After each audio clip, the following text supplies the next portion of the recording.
Bismillahirrahmanirrahim. Alhamdulillah rabbil alamin. Assalamu alaikum. Ware hande inshallah en fuɗɗoto ɗo sedi no inne mi wawi du'a. Ko ndum mi wawi du'a ko ka jangeten inshallah fiɗi 40 rabbanaji addadi ka ƴettadi ka Qur'an. Donc jon fi ɗi 40 rabbanaji wawi to winde ka App Store, ka Play Store, siko Google, YouTube, ka winde ɗo bo 40 rabbana ɓe addane on ɗi fo majji. Donc ɗo joni hare wona jangugol ngol tun kono ko andugol kadi histoire du'a on, parce que siɗa faami contexte ko honto o du'a ɗo wowla ma atta wowlede an kadi sino gasa a wawai ƴettudemo utilisamo nde haajuma yanimo. Joni noon haray ko yen andu kadi ko ɗum woni du'a, Allah jaabinayi du'aji ɗin julɗon fop, parce que hay kefero sino mapi mo wawi wadde torade Allah jaabinanamo. En plus forte raison joni noon kadi si tawi ko julɗo waɗi du'a o. Donc sumaye kadi no arde hare mo kala yo eto wawa du'a ko ɗi fanɗi wu, hayso ko ɗi tati, ko ɗi nayi, ko ɗi jowi, mi o wawa du'aji ko wawata kan kadi tororade jomi makko. Ara naynugol ko ka pular tun ma ka français ma ka soso ma langue mo nanata wu, ɗum ɗon no moƴƴi ha kono eto ɗen ɓay tun hari annabaɓe ɓen ko o langue arab ɗo gollitiri, Allah kadi ko o langue arab addi suɓi, donc enen kadi ekkitoɗen wawen ɗum nako compliqué inchallah.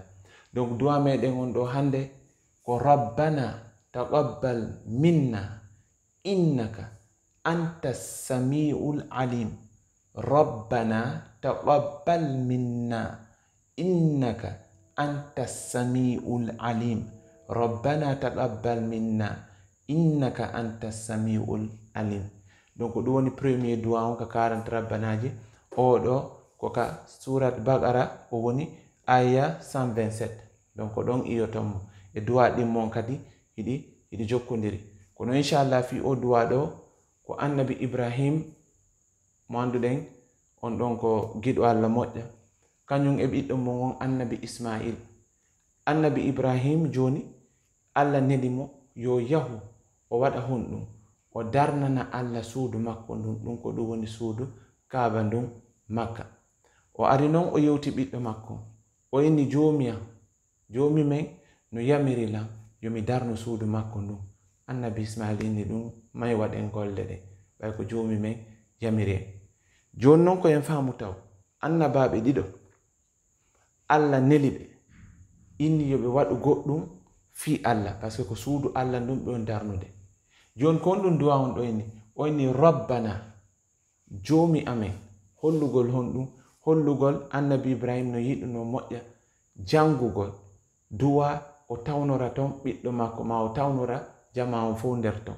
O innali rabbi, o inni rabbana. Après ɓe inni honɗum taqabbal minna, jaɓan men ɗum ɗo. Joni e hino suun ko annabaɓe ɗiɗo ko Allah neli ɓe ko suudu Allah ɓe woni darnude. ɗum ɗo landetake normalement si tawi Allah jaɓɓe ma si jaɓata.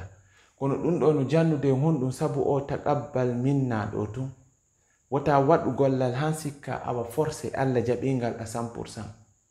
ko ya wawu ɗoftade tippina hoore ma yeeso Allah nde ɗa waɗa du'a inna Allah lan jaasi fusmi wawata accu jaɓanalan ɗum ɗo, par ce que ko an tun wawi lan wallitade.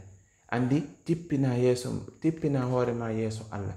Donc ɓeyndi taqabbal minna, jaɓan men ɗum ɗo, innaka anta samiul alim. Ko ɗum no woni o assamiu, andi ɓeyndi taw pellet innaka pellet an o anta samiul alim. Donc assamiu ko an nanata piiji ɗin fo, al alim ko an kadi andi piiji ɗin fo. Andi ɗa wawi nanude kono ronka famude ma ronka andude. Kono ɓe addi ɗe inde ɗo Allah longini ɓe ɗiɗi non.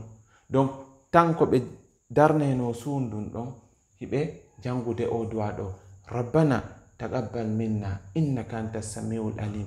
ɓe ƴettude birikije ɗen ɓe paaka yilti ɓay ɓe gayni golle ɗen kadi ɓe wadde honɗum rabbana taqabbal minna innaka anta samiul alim. Jomi amen accu jaɓana men ɗum ɗo, jomi amen accu jaɓana men ɗum ɗo, jomi amen accu jaɓana men ɗum ɗo.